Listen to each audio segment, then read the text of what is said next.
ಇವತ್ತು ಕೃಷಿ ಬಹಳ ಕಷ್ಟ. ಕೃಷಿನ ಎಲ್ಲರೂ ಕೃಷಿಯಿಂದ ಮುಕ್ತಾಗ್ತಾ ಇದ್ದಾರೆ. ರೈತರ ಮಕ್ಕಳಿಗೆ ಹೆಣ್ಣು ಕೊಡ್ತಾ ಇಲ್ಲ, ಎಲ್ಲವೂ ನಡೀತಾ ಇದೆ. ಆದರೆ ಅದೇ ಹೊರಗಡೆಯಿಂದ ಜನ ಇವತ್ತು ಕೃಷಿಗೆ ಬರ್ತಾ ಇದ್ದಾರೆ. ಯಾಕಂದರೆ ಇದೊಂದು ಹುನ್ನಾರ ನಡೀತಿದೆ ಸರ್ಕಾರದ್ದು. ಇವತ್ತೇನು ಸುಮಾರು ವರ್ಷಗಳಿಂದ ಈ ರೈತರ ಭೂಮಿನ ಅವರು ಕಿತ್ಕೊಂಡು ಅದು ಕಾರ್ಪೊರೇಟ್ ಕೃಷಿಗೆ ಕೊಡಬೇಕು. ಆ ಕೃಷಿ ಕಿತ್ಗಳ ಕಾಯ್ತಾ ಇಲ್ಲ, ನಾವೇ ಜಮೀನುಗಳನ್ನ ಕೊಡಬೇಕು ಅಂತ ಒಂದು ಕಾನೂನುಗಳನ್ನ ರೂಪಿಸ್ತಾ ಇದ್ದಾರೆ. ಹಾಗಾಗಿ ಬೇರೆ ಬೇರೆ ಥರ ಕಾನೂನುಗಳು ಇಡೀ ರೈತರು ಕೊಡಲಾಗ್ತಾ ಇದ್ದಾರೆ. ಜೊತೆಗೆ ಇದು ರೈತರಿಗೆ ಮಾತ್ರ ಅಲ್ಲ, ಗ್ರಾಹಕರಿಗೂ ತೊಂದರೆ ಆಗ್ತಾ ಇದೆ. ಇವತ್ತು ರೈತರು ಚೌಕಾಸಿ ಮಾಡ್ತಾರೆ, 10 ರೂಪಾಯಿ ಕೊಡು, 20 ರೂಪಾಯಿ ಕೊಡು ಅಂತ. ಅದೇ ಆ ಕೃಷಿ ಕಾರ್ಪೊರೇಟ್ ಕೃಷಿ ಕೈ ಹೋದರೆ 1 kg ಅಕ್ಕಿಗೆ 400 ರೂಪಾಯಿ ಕೊಡೋದ್ರು ಕೊಡಬೇಕಾಗ್ತದೆ. ಮತ್ತೆ ಅಲ್ಲಿ ಕ್ವಾಲಿಟಿ ಇರಲ್ಲ. ಹಾಗಾಗಿ ಇಲ್ಲಿ ಬಳಕೆದಾರರು ಯೋಚನೆ, ರೈತರ ಪರಿಸ್ಥಿತಿ ಏನು ಅನ್ನೋದನ್ನ ನಮ್ಗಿಂತ ಹೆಚ್ಚಾಗಿ ನೀವು ರಿಲಯನ್ಸು, ಬೋರು, ಮಾಟಲ್ ಖರೀದಿ ಮಾಡೋದಲ್ಲ. ನೇರ ನೀವು ರೈತನ ಹತ್ರ ಖರೀದಿ ಮಾಡಿದ್ರೆ ನೀವು ಎಲ್ಲ ಉಳಿತೀವಿ. ಹಾಗಾಗಿ ಇವತ್ತು ಏನು ಮೌಲ್ಯವರ್ಧನೆ ಯಾರು ಹೇಳಲ್ಲ, ಅವ್ರಿಗೆ ಗೊತ್ತು ಮಾರ್ಕೆಟ್. ಆದರೆ ಮಾರ್ಕೆಟ್ನ ನಾವು ಕಂಡಿಡ್ಕೋಬೇಕು. ನಮ್ಮ ಸ್ಕಿಲ್ ಮುಖಾಂತರ ಒಬ್ಬೊಬ್ಬರೇ ಮಾರ್ಕೆಟ್ ಮಾಡೋಕ್ಕಾಗಲ್ಲ. ಒಬ್ಬೊಬ್ಬರೇ ಮಾರ್ಕೆಟ್ ಮಾಡೋದು ನಾವು ಬೇರೆ ಇದ್ದೀವಿ. ಇವತ್ತು ಕೃಷಿನೂ ಅಷ್ಟೇ, ಒಬ್ಬೊಬ್ಬರು ಮಾಡೋದು ನಾವು ಬೇರೆ. ಗುಂಪು ಕೃಷಿಗಳು, ಸಾಮೂಹಿಕ ಬೇಸಾಯಗಳನ್ನ ಮಾಡಿ ಇವತ್ತು ನಾವು ಭೂಮಿನ ಉಳಿಸ್ಕೋಬೇಕು. ಈಗಾಗಲೇ ಎಲ್ಲ ಕಡೆ ನಮಗೆ ಕಾನೂನುಗಳು, ನಮ್ಮ ಹಿಂದ್ಗಡೆ ಗೊತ್ತಾದ ಕಾನೂನುಗಳು ಸುತ್ತ ನೀವೇನೇ ಮಾಡಿದ್ರು ನಾವು ಬಂದು 10 ವರ್ಷ ನಾವು ಈ ಫಾಸ್ಟಲ್ಲಿ ಹೋದರೆ ಹಳ್ಳಿಲಿ 1 ಇಂಚು ಭೂಮಿ ನಮ್ಗೆ ಉಳ್ಕೊಳ್ಳಲ್ಲ. ನಾವೇ ಮಾರ್ಕನವನ್ನು ಬೆಳೆದಂಥ ಪದಾರ್ಥಗಳನ್ನ ಮೌಲ್ಯವರ್ಧನೆ ಮಾಡಿ ನಾವು ಮಾರ್ಕೆಟ್ನ ನಾವೇ ಕಂಡಿಟ್ಕೊಂಡ್ರೆ ಅವ್ನು ಕರೆಂಟ್ ಇದ್ರೆ ನಾವು ಬದುಕಬೇಕು. ಹಿಂದೆ ನಮ್ಮ ತಾತ ಮುತ್ತಾತ ಕರೆಂಟ್ ಇದ್ರೆ ಬದುಕ್ತಾ ಇದ್ದ. ಗೊಬ್ಬರ ಇರಲಿಲ್ಲ, ರಸಗೊಬ್ಬರಗಳಿರಲಿಲ್ಲ, ಔಷಧಿಗಳಿರಲಿಲ್ಲ. ಎಲ್ಲರೂ ಚೆನ್ನಾಗಿದ್ರು, ಎಲ್ಲರೂ ಮನೆ ಕಟ್ಟಿದ್ರು, ಜಮೀನು ತಗೊಂಡಿದ್ರು, ರೋಗ ಇರಲಿಲ್ಲ. ಇವತ್ತು ಅವೆಲ್ಲ ಬಂದು ನಮ್ಮನ್ನ ಹಾಳು ಮಾಡ್ತಾರೆ. ಹಾಗಾಗಿ ಅವ್ರೇನೇ ಮೀಟರ್ ಹಾಕಿ ಕರೆಂಟ್ಗೆ, ನಾನು ಕರೆಂಟ್ ಇಲ್ಲದೆ ಬದುಕಬೇಕು, ರಸಗೊಬ್ಬರ ಇಲ್ಲದೆ ಬದುಕಬೇಕು, ಬ್ಯಾಂಕ್ಗಳಿಲ್ಲದೆ ಬದುಕಬೇಕು. ಎಲ್ಲವೂ ವಿಷ. ಇವತ್ತು ಎಲ್ಲ ಬಾಟಲಿ ಕುಡಿತೀವಿ, ಎಲ್ಲ ಕ್ಯಾನ್ಸರ್ ಬರ್ತದೆ. ಈ ಒಂದು ವ್ಯವಸ್ಥೆಯನ್ನು ನಾವು ಮಾಡ್ಕೊಳ್ಳಿ ಹೋಗಿ ಒಂದು ಕಡೆ ಮೌಲ್ಯವರ್ಧನೆ, ಮಾರುಕಟ್ಟೆ, ಗ್ರಾಹಕರು, ಬಳಕೆದಾರರು ನಾವೆಲ್ಲರೂ ಕೂತ್ಕೊಂಡು ಚಿಂತನೆ ಮಾಡಿ ಒಂದು ಒಳ್ಳೆ ಒಂದು ಮಾರುಕಟ್ಟೆ ನಿರ್ಮಿಸ್ತೇ ಹೋದರೆ ಮುಂದೆ ಎಲ್ಲರಿಗೂ ಬರೀ ರೈತನಿಗೆ ಒಬ್ಬರ. ಫಸ್ಟ್ ರೈತ ಬೆಳಿತಾನೆ, ರೈತ. 2 ಬಳಕೆದಾರರು. ಆಗ ಅವ್ರು ಬರ್ತಾರೆ ಮಲ್ಟಿನ್ಯಾಷನಲ್ ಕಂಪ್ನಿಗಳು. 1 kg ಅಕ್ಕಿಗೆ 400 ರೂಪಾಯಿ ಅಂತ ನೀವು ಅಲ್ಲಿ ತಗೋಬೇಕಾಯ್ತ. ನಾನು ಚೌಕಾಸಿ ಆಡೋಕ್ಕಾಗಲ್ಲ. ನಾಗರಿಕರಿಗೆ ಸನ್ಮಾನ ಇಟ್ಕೊಂಡಿದ್ದಾರೆ.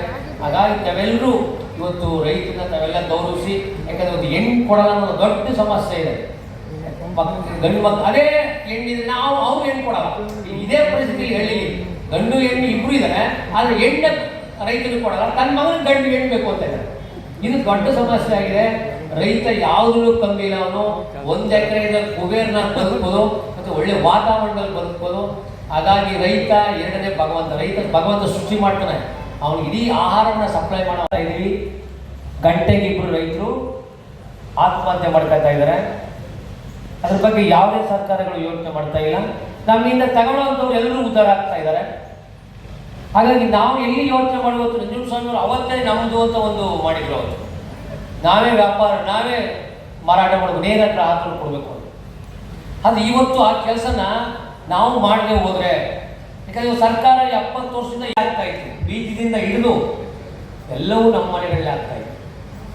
ಇವತ್ತು ಏನು ನಾವು ಸಾವಯವ ಕೃಷಿ, ನೈಸರ್ಗಿಕ ಕೃಷಿ ಅಂತ ಹೇಳ್ತಾ ಇದ್ದೀವಿ, ಮುಂದಕ್ಕೆ ಹೋಗ್ತಾ ಇದ್ದೀವಿ. ಅದೇ ರೀತಿ ಇವತ್ತು ಕೃಷಿಯಲ್ಲಿ ಹಣವಿಲ್ಲ, ಕೃಷಿಯಲ್ಲಿ ದುಡ್ಡಿಲ್ಲ. ದುಡ್ಡಿರದೆ ಗುಡಿ ಕೈಗಾರಿಕೆ ಮೌಲ್ಯವರ್ಧನೆಯಲ್ಲಿ. ಇದನ್ನ ನಾವು ಮಾಡೋದು ಕಷ್ಟ, ಅಷ್ಟು ಸುಲಭ ಅಲ್ಲ.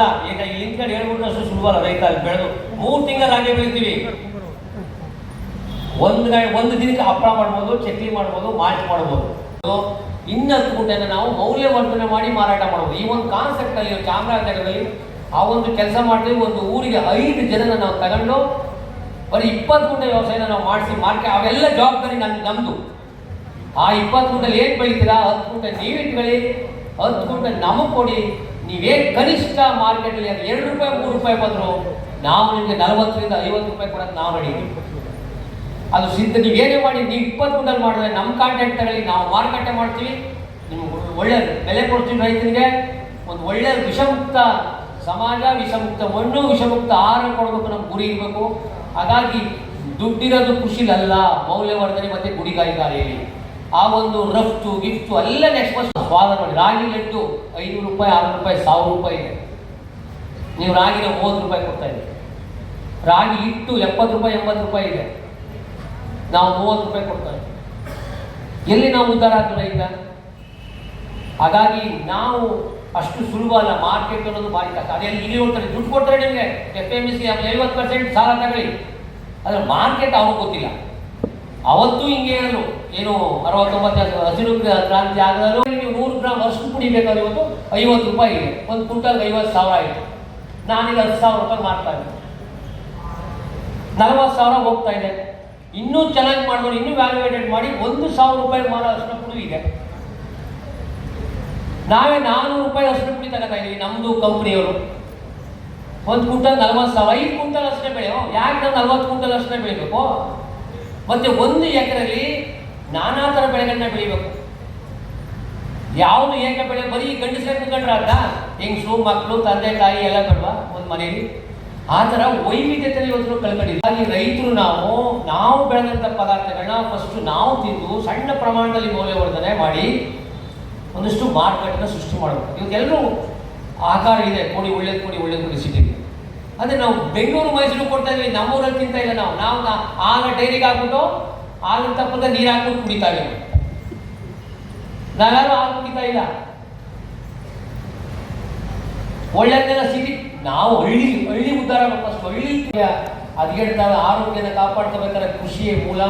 ಹಾಗಾಗಿ ಕೃಷಿ, ಗುಡಿ ಕೈಗಾರಿಕೆ, ಮೌಲ್ಯವರ್ಧನೆ ಈ ಒಂದು ನಾಣ್ಯದ 2 ಮುಖಗಳನ್ನು ಏನಿವತ್ತು ನಮ್ಮ ಭಾಳ ಒಳ್ಳೆಯ ವಿಷಯನ ಇಟ್ಕೊಂಡು ಇವತ್ತು ವಿಜಯವರು ಮಾಡ್ತಾ ಇದ್ದಾರೆ. ಈ ಒಂದು ಈ ರೈತ ಬಳಕೆದಾರ ಎರಡೂ ಸೇರಿ ನಾವು ಇವತ್ತು ಒಂದು ಕೈ ಜೋಡಿಸ್ತೀವಿ. ಆದರೆ ಈ ಕಾರ್ಪೊರೇಟ್ ವಲಯಗಳು, ಇವ್ರ ಕಾನೂನುಗಳು, ಇವ್ರ ಮೋಸಗಳು ಎಲ್ಲವನ್ನು ನಾವು ಇವತ್ತು ಬಡುವುದು ಆರೋಗ್ಯ ದೃಷ್ಟಿಯಿಂದ, ಭೂಮಿಯ ಆರೋಗ್ಯ, ನಮ್ಮ ಆರೋಗ್ಯ, ವಾತಾವರಣ, ಪರಿಸರ ಎಲ್ಲವನ್ನು ಉಳಿಸೋಕ್ಕೆ ನಮ್ಮಿಂದ ಸಾಧ್ಯ. ಆಗ ಅನಂತರ ನಾವು ಬೆಂಗಳೂರು ಮೈಸೂರು ನಮ್ಮ ಉದ್ದೇಶ ಅಷ್ಟೇ. ಹಳ್ಳಿ 20 ಗುಂಟೆ ಜಮೀನ ನೀವು ಸಾವಯವ ಕೃಷಿ ಮಾಡಿ, ನೈಸರ್ಗಿಕ ಕೃಷಿ ಮಾಡ್ಬಿಟ್ಟು ಅದು ಮೌಲ್ಯವರ್ಧನೆ ಮಾಡಿ. ಮೌಲ್ಯವರ್ಧನೆ ಒಬ್ಬೊಬ್ಬರು ಮಾಡೋಕ್ಕಲ್ಲ. ಎಲ್ಲರೂ ನೀವು ಹಪ್ಪಳನೂ ಮಾಡಬೇಕು, ಚಕ್ಲಿನೂ ಮಾಡಬೇಕು, ನಿಪ್ಪಿಟ್ಟೂ ಮಾಡಬೇಕು, ಪೌಡ್ರು ಮಾಡಬೇಕು.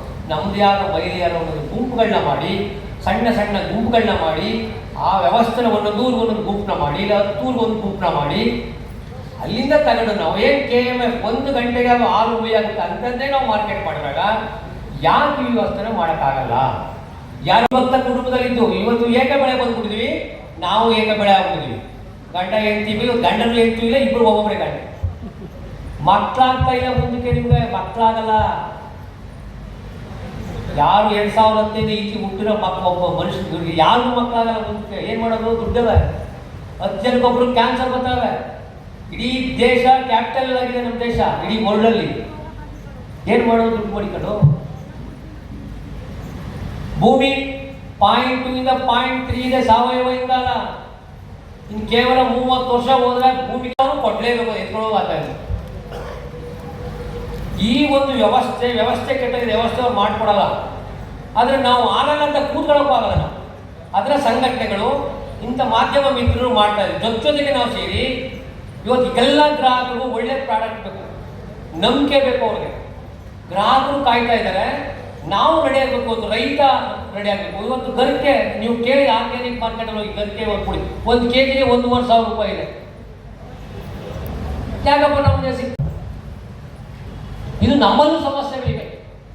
ಈ ಸಮಸ್ಯೆಗಳನ್ನು ಸಂಘಟನೆಗಳು, ಮಾಧ್ಯಮ ಮಿತ್ರರು, ಸರ್ಕಾರಗಳು ಇನ್ಫ್ರಾಸ್ಟ್ರಕ್ಚರ್ನ ಮಾಡಿ ಮೌಲ್ಯವರ್ಧನೆಗೆ ಸಹಕಾರ ಕೊಡ್ತಾ ಇದ್ದಾರೆ. ಬೇಕಾದ ಸಹಕಾರ ಕೊಡ್ತೀವಿ. ನಮ್ಮ ರೈತರನ್ನು ಕೇಳ್ತಾ ಇದ್ದೀವಿ, ಯಾರು ನಾವು ಲೋನ್ ತಗೋತಾ ಇಲ್ಲ. PMFCಲಿ 50% ಸಬ್ಸಿಡಿ ಇದೆ, ತಗೋತಾ ಇಲ್ಲ. ಬ್ಯಾಂಕ್ಗಳು ಕೊಡ್ತಾ ಇಲ್ಲ.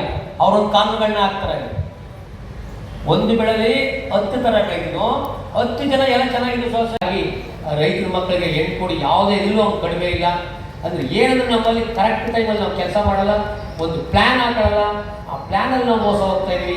ಯಾರು ಮೋಸ ಮಾಡಲಿ, ನಮ್ಮ ಪ್ಲ್ಯಾನು ಮತ್ತು ಕರೆಕ್ಟಾಗಿ ನಾವು ಮಾಡಿದೆ ಅಂದರೆ ಯಾವುದೇ ಕಾರಣಕ್ಕೂ ಕೃಷಿ ಸಾಧ್ಯವಿಲ್ಲ. ಯಾಕಂದರೆ ಉದಾಹರಣೆ ನಾನೇ ಹೇಳೋದಂದರೆ, ಈಗ ನಾನು ಬೆಲ್ಲದಿಂದ ಪೇಡ ಮಾಡ್ತೀನಿ, ನೀನು ಧಾರವಾಡ ಪೇಡ ಅಂದಿದ್ದೀರಾ, ನಾನು ಬೆಲ್ಲದಿಂದ ಪೇಡ ಮಾಡ್ತೀನಿ.